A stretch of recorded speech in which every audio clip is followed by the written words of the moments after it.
அண்மை செய்தியை பார்த்து வருகிறோம்.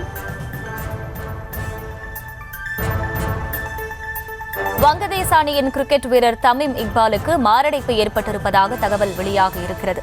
விவரங்களை செய்தியாளர் அஜய் வழங்க கேட்கலாம். அஜய், வணக்கம். முழு விவரம்.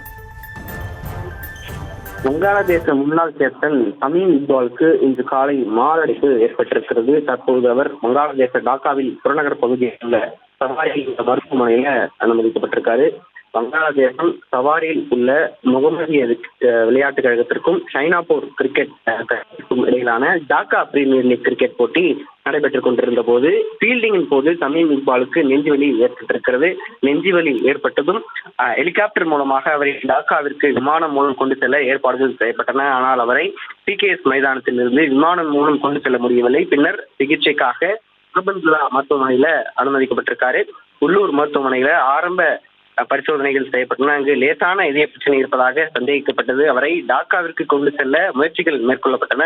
ஆனால் ஹெலிபேடுகள் மூலம் வழியில் அவருக்கு மீண்டும் கடுமையான நெஞ்சுவலி ஏற்பட்டிருக்கிறது. அவசரமாக மீண்டும் திருப்பி அனுப்பப்பட்டு அவர் மருத்துவ அறிகுறிகளுக்கு பின்னர் அது பெரிய மாரடைப்பு என்பது உறுதி செய்யப்பட்டிருப்பதாக வங்காளதேச கிரிக்கெட்டின் தலைமை மருத்துவர் சௌத்ரி கூறியிருக்கிறார். குறிப்பாக அவர் அனைவருக்கும் தெரிவிப்பது என்னவென்றால், இது நம் அனைவருக்கும் கடினமான நேரம். அவர் தற்போது தீவிர மருத்துவ கண்காணிப்பில் உள்ளார். மேலும் அவர் குணமடைய மருத்துவ குழு முடிந்த அளவிற்கு அனைத்து முயற்சிகளையும் செய்து வருகிறது என்பதையும் கிரிக்கெட் ரசிகர்களுக்கு அவர் தெரிவித்திருக்கிறார். இந்த மாரடைப்பு என்பது 50 ஓவர் கிரிக்கெட் போட்டியின் முதல் இன்னிங்ஸ்ல டாஸ் போட்டு சிறிது நேரத்திலேயே இந்த சம்பவம் நிகழ்ந்திருக்கிறது.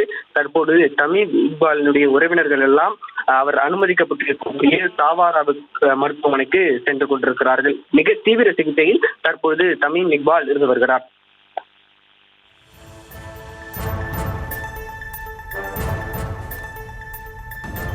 விவரங்களுக்கு நன்றி அஜய்.